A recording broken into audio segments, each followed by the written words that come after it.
Good morning, boys and girls. My name is Mr. Richard, and today I'm going to read you a very special story.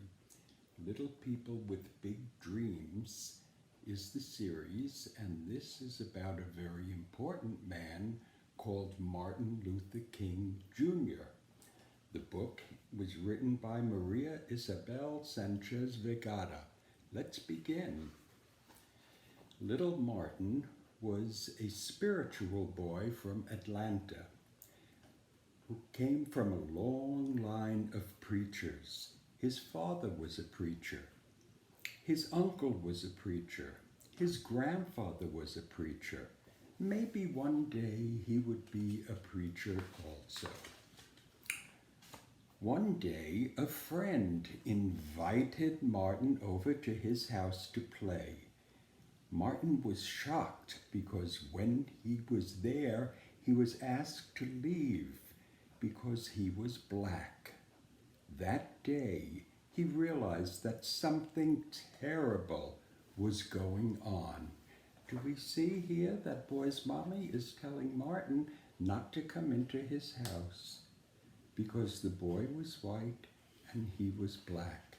That's wrong. This terrible thing was called segregation. It means that in public places, like restaurants and buses, there were separate spaces for black and white people.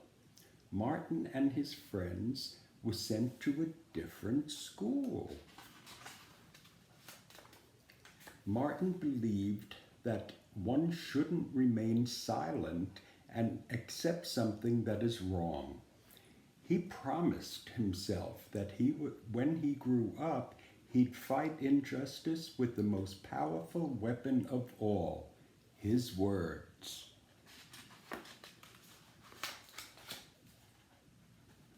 Martin studied at universities in Georgia, Pennsylvania, and Massachusetts, where he read about Mahatma Gandhi, the man who had improved the lives of millions of people in India with peaceful methods and protest.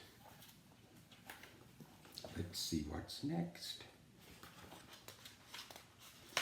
When he finished his studies, Martin moved to Alabama and became the pastor of a church in Montgomery.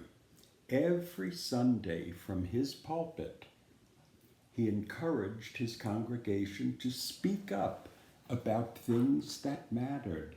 Do we see all the people in the congregation and Martin in front there talking to the congregation, telling them, you must speak up for things that matter to you.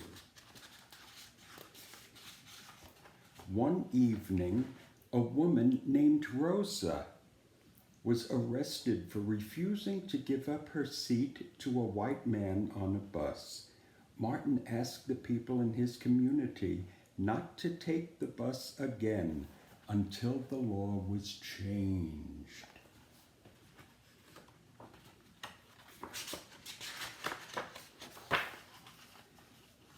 Many citizens were inspired by Rosa's story and Martin's words. Suddenly, the buses were almost empty. Nobody was riding the buses. They stayed empty for more than a year until segregation on Montgomery's buses finally ended. It was the first major civil rights action in America, but not the last. Martin encouraged people all over the country to stand up for their rights and to join in with the people's protest.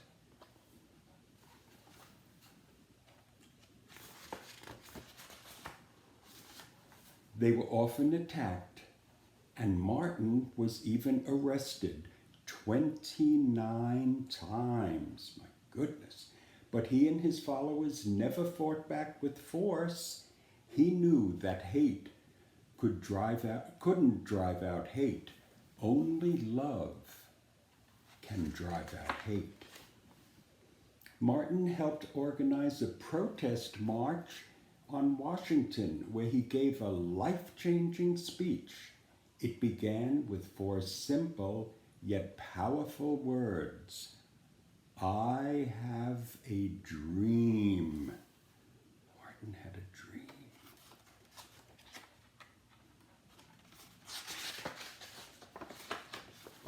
The next year, Martin became the youngest person to receive the Nobel Peace Prize.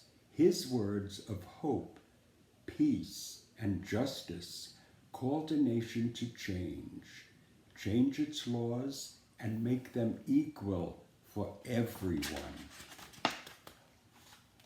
And if you listen to your heart, you can still hear little Martin asking you to keep his dream alive, a dream of a world where we are judged by our character, not by the color of our skin.